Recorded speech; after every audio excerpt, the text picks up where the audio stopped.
My name is Cassidy Taylor Brooks, 29 years old, and I used to believe family would always have your back. That belief died the day my grandmother Helen dropped dead from a massive heart attack. A week later, in a quiet law office in Blaine, Minnesota, the attorney read her will out loud. Every single asset, the big colonial house we grew up in, 2 rental properties, the bank accounts, the stock portfolio worth $1.4 million was left to my younger brother Dylan. 100%.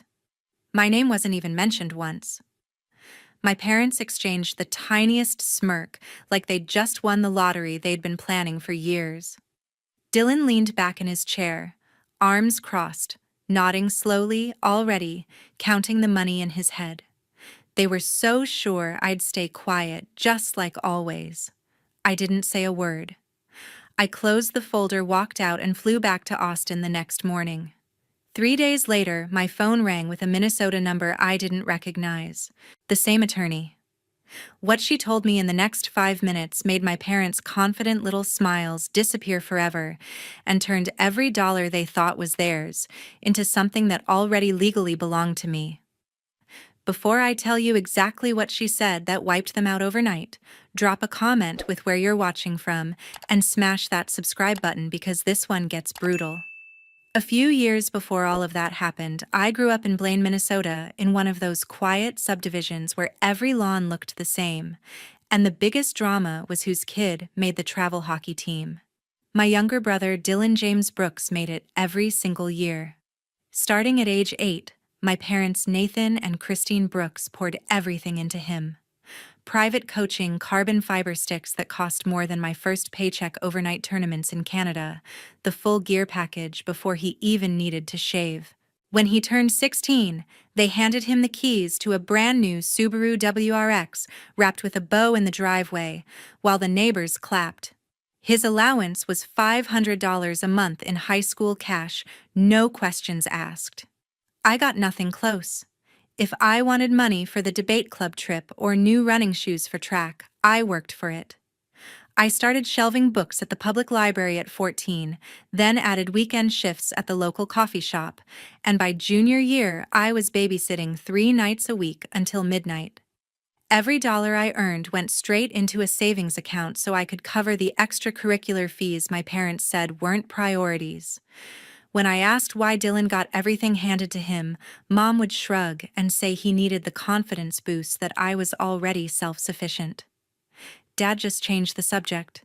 The only place I ever felt seen was at my grandmother's house 3 streets over. Grandma Helen Marie Dawson lived in the same split level she and Grandpa bought in 1978. Every Friday after school, she picked me up in her old Buick and let me stay the weekend.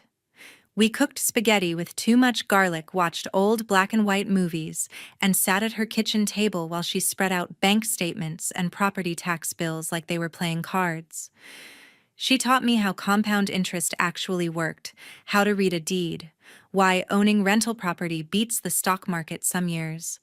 Whenever I asked why my parents never explained any of this stuff to me, she would tap the table twice and say, "Because you're the one who listens, Cassidy. You're the one I trust to carry it forward." Those weekends were my oxygen. She never missed my debate tournaments or robotics fairs, even when they were 2 hours away in the middle of a snowstorm. Dylan's games. My parents never missed a single one, even the practices. Grandma Helen was the only adult who showed up for me, consistently, camera in hand, cheering louder than anyone. Senior year, I got accepted to the University of Minnesota with a partial scholarship. My parents' reaction was a polite, "That's nice," followed by a conversation about how expensive out-of-state tuition would be for Dylan when his turn came. I moved into the dorm anyway, paid the rest with loans and every shift I could pick up. The summer after graduation, a recruiter from a tech firm in Austin offered me a full-time software engineering position starting that fall. I signed the contract the same week, packed 2 suitcases, and left Blaine without a goodbye party. Distance felt safer than another 4 years of being invisible in my own house. Once I was gone, contact thinned out fast. Birthday texts turned into nothing. I stopped answering calls that always circled back to money for Dylan's latest scheme. By the time I had my own apartment and a decent salary, the Brooks family group chat might as well have been a foreign language. I wasn't angry anymore. I was just done pretending it didn't hurt. That was the dynamic when Grandma Helen died, the one my parents thought would stay exactly the same forever. 2 winters after I settled in Austin, everything changed with one phone call. I was at work when Mom's name popped up on my screen. She never called unless something big happened, so I stepped into the hallway and answered. Her voice cracked the second she spoke. Grandma Helen had collapsed in her kitchen that morning. The paramedics couldn't revive her. Massive heart attack. She was gone before the ambulance reached the hospital. The funeral was 4 days later in Blaine. The church overflowed with neighbors, old co-workers from the phone company, and half the hockey parents who still remembered Dylan as the star forward. I sat in the second pew between Mom and Dad, staring at the closed casket covered in white roses. Dylan kept his arm around Mom the entire time, letting her cry into his shoulder, while Dad patted his knee like he was the one who needed comfort. Nobody reached for my hand. After the burial, the attorney's assistant handed each of us a thick envelope and told us the formal reading was scheduled for the following Tuesday at 10. I extended my stay one extra night, booked the cheapest red-eye back to Austin, and tried not to think about what came next. Tuesday morning, we filed into a bland conference room on the second floor of a brick building off Highway 65. The attorney, Susan Grant, sat at the head of the table in a navy suit, folders stacked neatly in front of her. She waited until the door clicked shut, then began. She started with the standard language: last will and testament, sound mind, all debts paid. Then she turned the page and read the dispositive provisions in the same flat tone she probably used for traffic tickets. The house on 109th Avenue, the duplex on Central, the rental condo in Coon Rapids, the brokerage account at Charles Schwab, the high-yield savings at Wells Fargo, every certificate of deposit, every treasury bond, everything my grandmother owned down to the last dollar was bequeathed to my brother Dylan James Brooks, sole beneficiary, no contingencies, no alternate takers. My name did not appear once. Not in the residuary clause, not in the personal effect section, not even as executor. Nothing. Susan Grant kept reading for another 3 minutes, listing account numbers and parcel IDs, like she was reciting a grocery list. When she finished, she closed the folder, folded her hands, and looked up. The room stayed silent long enough for the air conditioning to sound loud. Mom was the first to break it. She pressed a tissue to her eyes and whispered how generous Grandma Helen had always been to Dylan, how he deserved this after everything he'd been through. Dad cleared his throat and said something about honoring her final wishes. Dylan just stared straight ahead, jaw tight, the corners of his mouth twitching like he was fighting a grin. I watched the whole performance and felt nothing except a cold, heavy calm. I had spent 29 years learning exactly where I ranked. This was simply the final confirmation. Susan Grant asked if anyone had questions. Nobody did. She slid the signature pages across the table for Dylan to sign as acceptor, then handed each of us a copy of the will stamped conformed. Mom tucked hers into her purse like it was a winning lottery ticket. Dad gave Dylan a quick, one-armed hug. Dylan finally let the smile out. Small, satisfied, the same one he wore the day he got the Subaru keys. I stood up, thanked the attorney for her time, and walked out without another word. In the parking lot, the January wind cut straight through my coat, but I barely felt it. I drove myself to the airport, returned the rental car, and boarded the plane back to Austin before the ink was dry on Dylan's copies. By the time we reached cruising altitude, I had already turned my phone on airplane mode and closed the chapter I thought was the end of the story. Life in Austin finally felt like mine. I threw myself into the job, pulled extra hours on tough projects, and within 2 years moved from junior engineer to mid-level with a salary I never thought I would see before 30. I bought a modest 2-bedroom condo in South Austin. Nothing flashy, but the title was in my name and the mortgage was mine alone. for the first time, success tasted like something I earned instead of something I watched someone else get handed. Then the calls started. The first one came 3 weeks after the reading. Mom rang on a Sunday evening while I was meal prepping. She sounded cheerful, almost giddy. She said Dylan had decided to chase his music dreams full-time and needed a little help with rent on a studio apartment in northeast Minneapolis. "It's only $1,500 a month, honey, just until the inheritance money clears probate and he can pay his own way."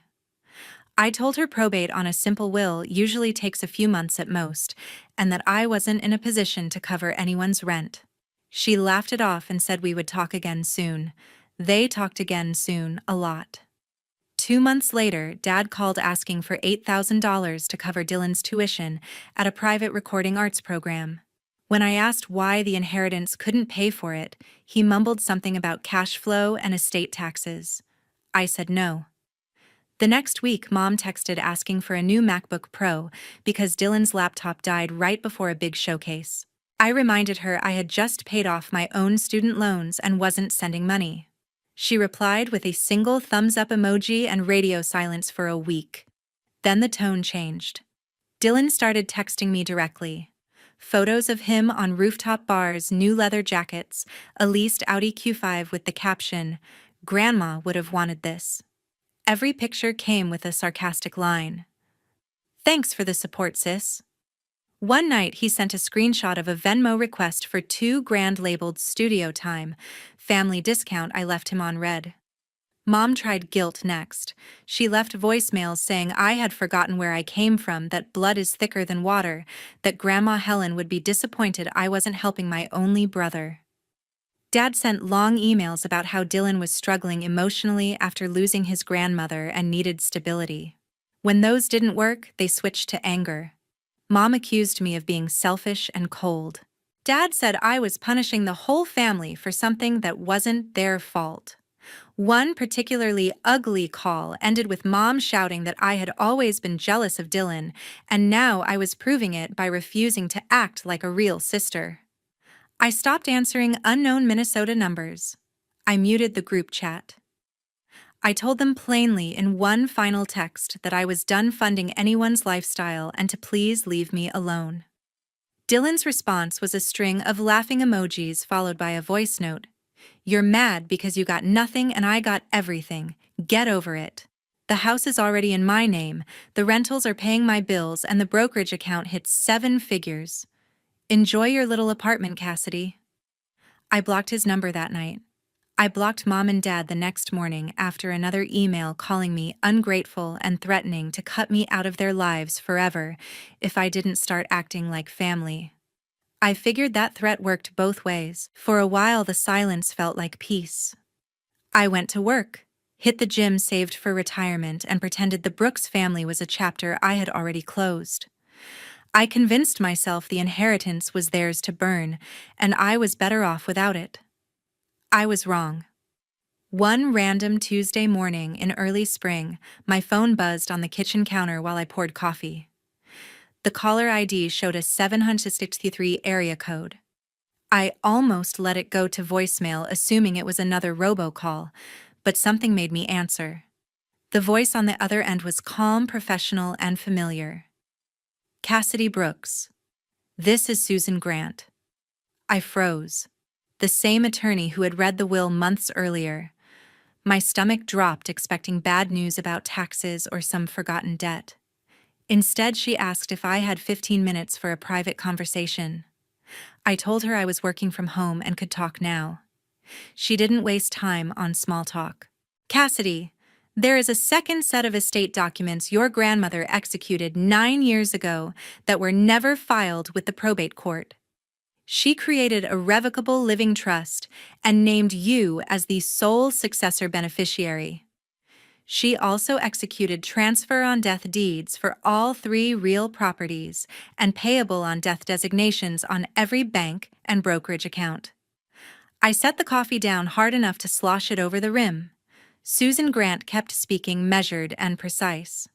"The will we read in my office was the public document your grandmother wanted your parents to see. The trust and the TOD instruments were the real plan.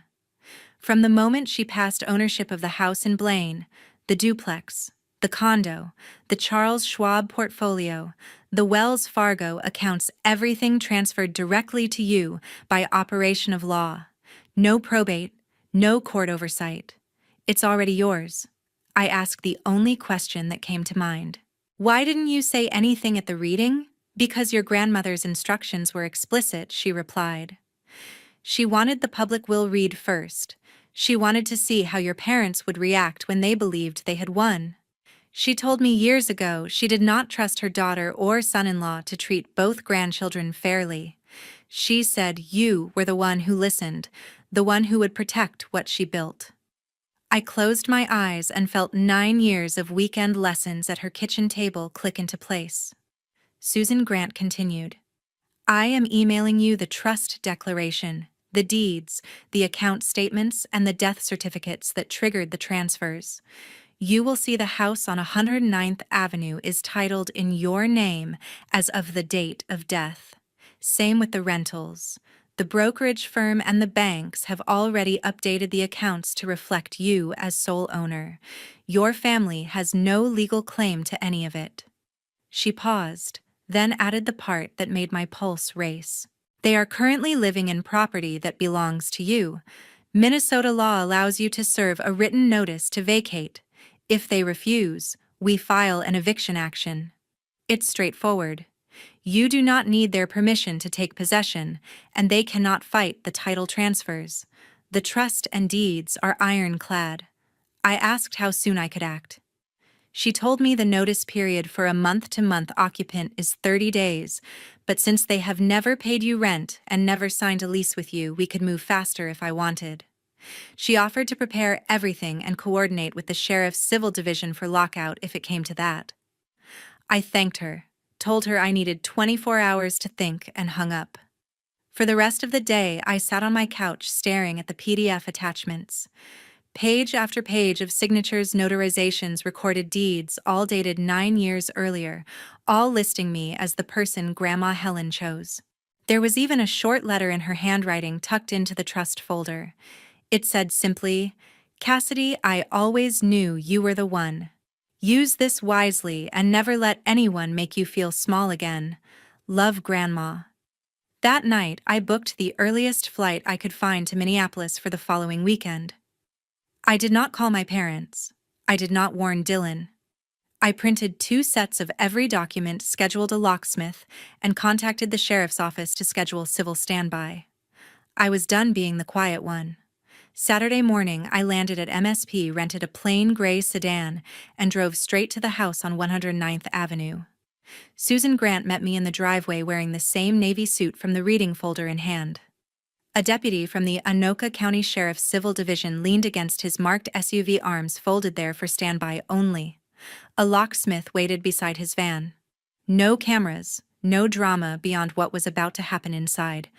I rang the bell once. Dad opened the door in sweatpants and a Vikings t-shirt, coffee mug halfway to his mouth. The mug froze when he saw the deputy behind me. Mom appeared in the hallway a second later, still in her robe. Dylan thumped down the stairs in socks hair, a mess phone in hand. I stepped inside without waiting for an invitation and handed Dad the notice packet. This is a formal notice to vacate the premises within 30 days, I said. The property transferred to me on the date of Grandma Helen's death. You are occupying my house without a lease and without permission. Dad's face went white. Mom snatched the papers and started flipping through them, mouth moving as she read. Dylan tried to laugh it off at first, calling it a prank, until Susan Grant spoke. Mr. and Mrs. Brooks, the revocable living trust and recorded transfer on death deeds are matters of public record. I have certified copies here along with the updated title showing Cassidy Brooks as sole owner. You have no legal interest in this property or the rental units. Mom found her voice first.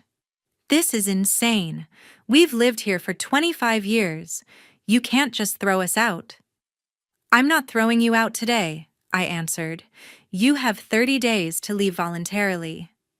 After that, I file an eviction action and the sheriff executes it. Your choice. Dylan lunged forward, face red. You're doing this because you're jealous. You got nothing, and now you're stealing what's mine. I looked him straight in the eye. I'm taking back what was always mine. Grandma Helen signed these documents 9 years ago because she knew exactly what you three would do the second she was gone. She protected me the only way she could. Dad started yelling about lawyers and lawsuits. Mom burst into tears, clutching the papers to her chest like they were burning her hands. Dylan kept repeating that the will said everything was his, that trusts could be broken, that they would fight me in court for years. Susan Grant cut in calmly. You are welcome to hire counsel, but these instruments were drafted to withstand challenge. There is no probate estate to contest. The transfers are complete. Spending money on litigation will only delay the inevitable. The deputy shifted his weight, a quiet reminder of why he was there. I took one step farther into the foyer, close enough that they had to look at me. For 29 years, I watched you pour everything into Dylan and act like I didn't exist.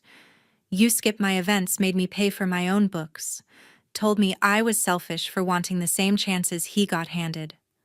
When Grandma died, you couldn't hide your smiles fast enough because you thought you finally won. You thought I would stay quiet, like always. Mom sobbed harder.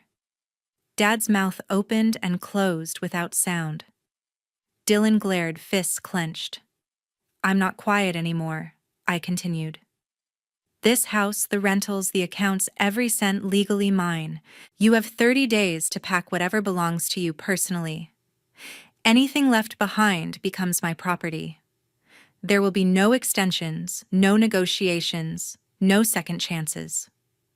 Mom dropped to her knees on the hardwood, begging me to think of family, promising they would make it right. Dad threatened to call the police on me for trespassing until the deputy cleared his throat. Dylan called me every name he could think of under his breath. I turned to the locksmith. Change every lock once they're out. Install a full security system by Monday. Then I walked out. They spent the next week trying every tactic: late-night voicemails, texts from new numbers, emails filled with guilt and rage. I ignored them all. On day 28, a moving truck showed up. By day 30, the house was empty, except for a few forgotten boxes in the garage. I never went inside again until the cleaning crew finished. 6 months have passed since the locks were changed. My parents and Dylan now live in a tired 2-bedroom apartment off Rice Street in Roseville, the kind of place with stained hallway carpet and a laundry room that eats quarters.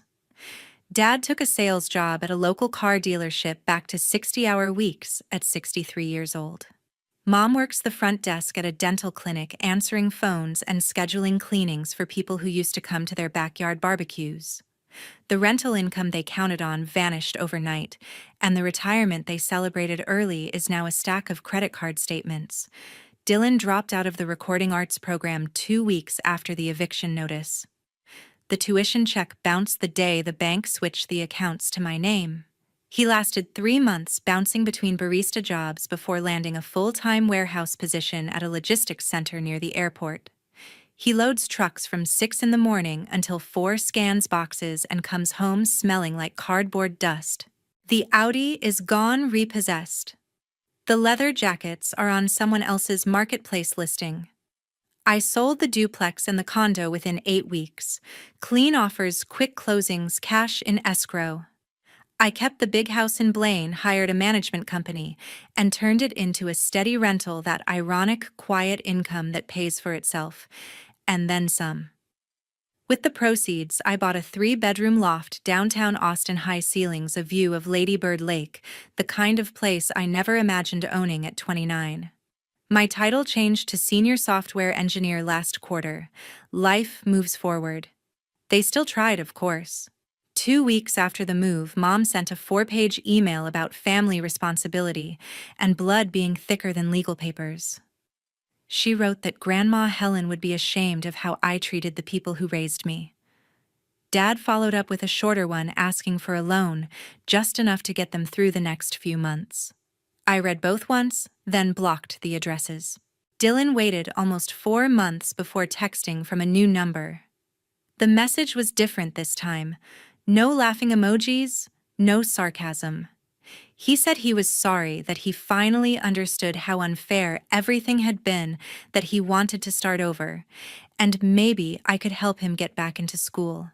He ended it with, "You're the only family I have left." I stared at the screen for a long time, then blocked that number too. I never answered any of them again. Some people say, blood makes family.